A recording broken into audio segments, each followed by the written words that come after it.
ruhunu.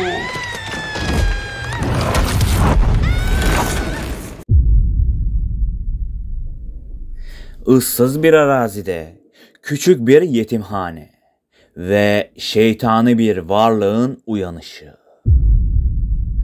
Dostlarım, bugün sizlerle The Conjuring evreninde yolculuğumuza kaldığımız yerden devam ediyoruz. Hatırlarsanız bu serideki ilk film bilinmeyenlerini aylar önceki videomda The Nun filminde sizlere sunmuştum. Bu videoya başlamadan önce dilerseniz ona da göz atabilirsiniz. Videoya kartlardan ya da açıklama kısmından ulaşabilirsiniz.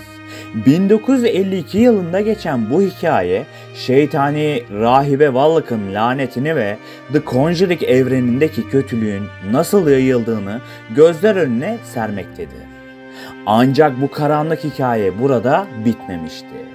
Şimdi 1955 yılına gidiyoruz ve yetim çocuklarla dolu ıssız bir eve konuk oluyoruz. Bir oyuncak ustası ve onun korkunç sırrı ve her şeyin merkezinde şeytani bir güce dönüşen oyuncak bebek. Bugün Annabelle Kötülüğün Başlangıcı filminin derinliklerine iniyor ve Annabelle'in kökenlerine şahitlik ediyoruz. O halde ışıkları kapatın ve hazırlanın. Çünkü bu masum bir bebeğin ardındaki korkunç gerçeği anlatan olağanüstü bir hikaye. O halde bu film hakkında şimdiye kadar anlatılmayanlar neymiş? Gelin birlikte bir bakalım.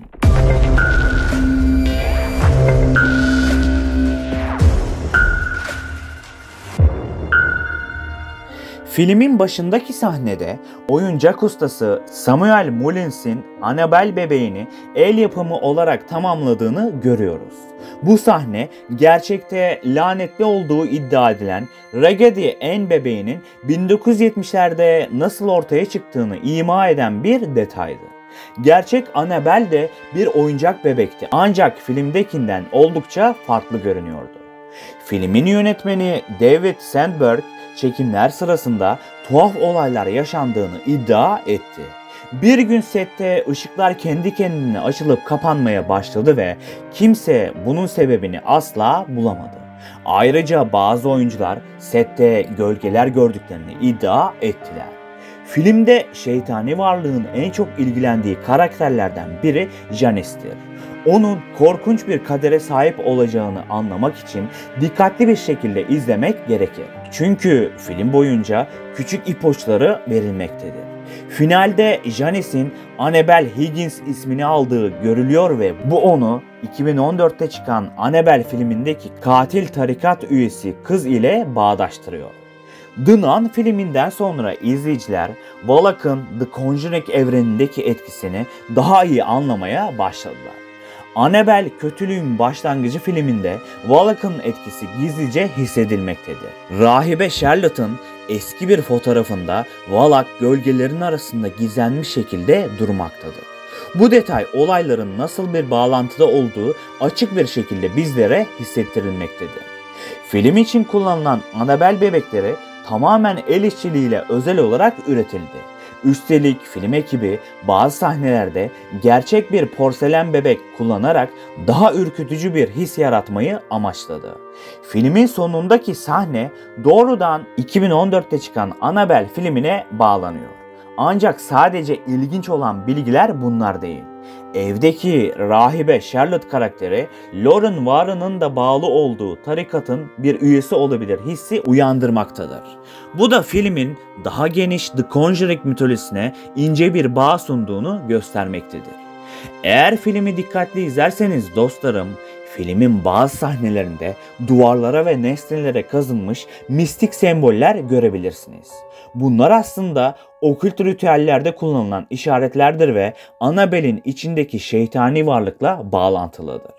Filmde evde asla açılmaması gereken bir oda vardır. Samuel'in karısı Annabelle'i bu odada sakladıklarını söyler. Ancak dikkat ederseniz odanın tasarımı The Conjuring evrenindeki diğer lanetli kapılarla büyük bir benzerlik taşımaktadır. The Conjuring ve The Nun filmlerinde de şeytani varlıkların hapsedildiği odalar hep aynı şekilde tasarlanmıştır. Kapıların çevresinde hep Hristiyan ikonografisi vardır. Yani haçlar, kutsal dualar ve bunun gibi şeyler. Bu The Conjuring evrenindeki şeytani varlıkların hep bir ritüel aracılığıyla mühürlendiğini göstermektedir. Annabelle'in kilitli tutulduğu oda bu evrende gördüğümüz diğer mühürlü alanlarla aynı mantıkla tasarlanmıştır. Filmin bir sahnesinde Annabelle'in şeytani varlığını hissettiren en ürkütücü anlardan biri kapının 3 kez çalınmasıdır. Bu detay Ed ve Lauren Warren'ın gerçek Annabelle vakasında bahsettiği bir lanet işaretiyle aynıdır. Warren'lar şeytani varlıkların genellikle üçlü vuruşlar yaparak varlıklarını hissettirdiğini söylemektedirler. Bunun kutsal üçlemeye karşı bir alay hareketi olduğuna inanılmaktadır. Filmde de Annabelle'in ruhunun 3 kez kapıyı tıklatması bu korkutucu efsaneye doğrudan bir göndermedir. Film boyunca dikkatli izlemeye devam etmişseniz bir sahnede çok kısa süreliğine bir müzik kutusu görünmektedir. Bu müzik kutusu The Conjuring filmindeki lanetli müzik kutusuna çok benzemektedir. The Conjuring filminde Perron ailesinin evinde bu müzik kutusu şeytani varlığın ortaya çıkması için bir katalizör görevi görmekteydi. Annabelle Kötülüğün Başlangıcı filminde de benzer bir nesne görülmektedir. Ancak bu sahne çok kısa olduğu için çoğu izleyici tarafından fark edilmemiştir. Bu küçük detay Annabelle'in yalnızca bir lanetli nesne olmadığını, çevresindeki diğer nesneleri de etkilediğini göstermektedir. Filmde Annabelle'in kökenlerine odaklanıyoruz. Ancak yönetmen Sandberg'e göre aslında anlatılmayan daha fazla hikaye vardı. Yönetmen bu filmden sonra başka bir Annabelle filmi daha yapılması gerektiğini düşündüğünü söyledi. Çünkü Annabelle'in 1955'ten 1967'ye kadar başına gelenler hala tamamen anlatılmadı. Yani belki de gelecekte Annabelle'in kayıp yıllarını anlatan bir film daha görebiliriz. Şuraya çok dikkat edin. Filmin bazı sahnelerinde oyuncak Annabelle'in gözlerinin hareket ettiği görülebilmektedir. Ancak işin ilginç tarafı şudur. Yönetmen filmin bazı çekimlerinde bebeğin hiç hareket etmeyen bir modelinin kullanıldığını söyledi. Buna rağmen bazı ekip üyeleri gözlerin açı değiştirdiğini veya farklı bir yöne baktığını fark ettiklerini iddia ettiler. Bu da film setinde gerçekten doğaüstü bir olay yaşanıp yaşanmadığı sorusunu sordurmaktadır. Gariplikler bunlarla sınırlı değildi. Filmde kullanılan birden fazla Annabelle bebek modeli vardı. Bunlardan biri sahne çekimlerinin tamamlanmasından sonra gizemli bir şekilde ortadan kayboldu. Film ekibi onu son olarak setin bir köşesinde dururken gördü ancak daha sonra yapılan aramalarda hiçbir şekilde izine rastlanmadığı ortaya çıktı. Yani lanetli Annabelle'in gerçek hayatta da bir yerlere gitmiş olabileceği ihtimali gerçekten ürkütücü değil mi?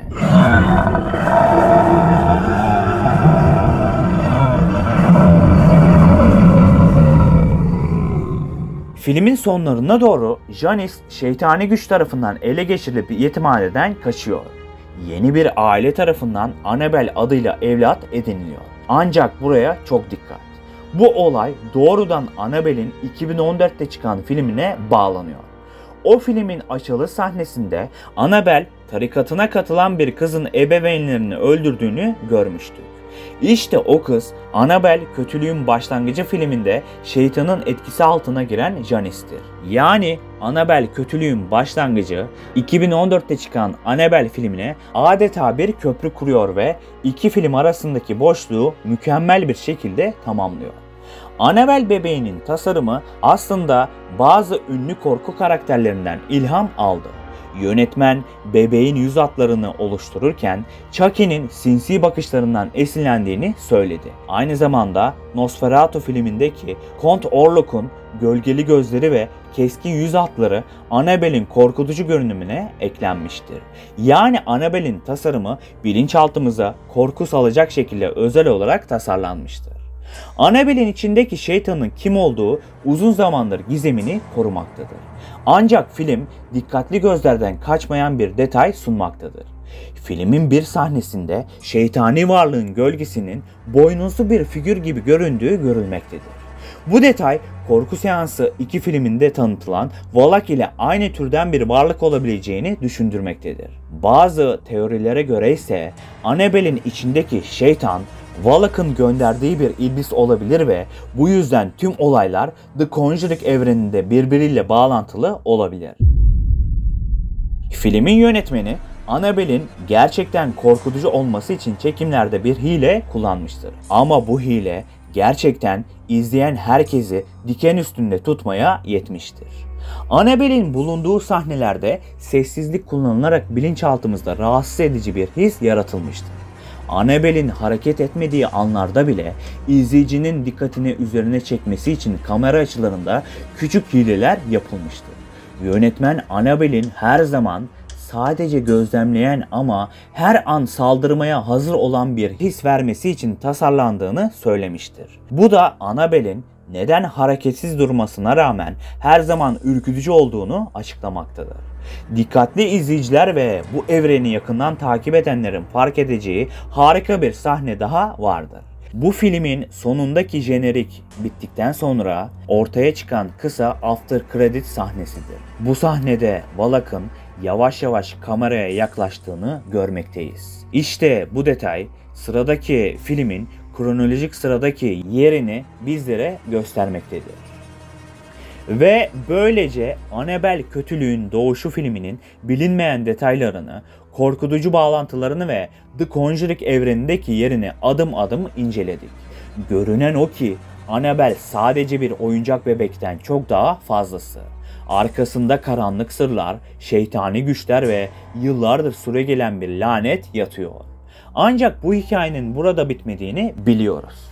Annabelle Kötülüğün başlangıcı doğrudan 2014 yapımı olan Annabelle filmine bağlanıyor ve Annabelle'in korkutucu mirasını devam ettiriyor. Annabelle'in korkutucu gerçek hikayesini o bölümü anlatırken sizlere sunacağım dostlarım. Bu yüzden bir sonraki bu evrenle ilgili videomuzda kronolojik sırayla ilerlemeye devam ettiğimiz için The Nun 2 filmine geçeceğim. Bu filmde rahibe Valak'ın korkutucu geçmişini daha derinlemesine keşfedeceğiz ve The Conjuring evrenindeki korkunç varlıkların nasıl şekillendiğini tanıklık edeceğiz. Kanala abone olmayı ve videoyu beğenmeyi sakın unutmayın. Çünkü The Conjuring evrenindeki yolculuğumuz hız kesmeden devam edecek. Ben Kapital Burak.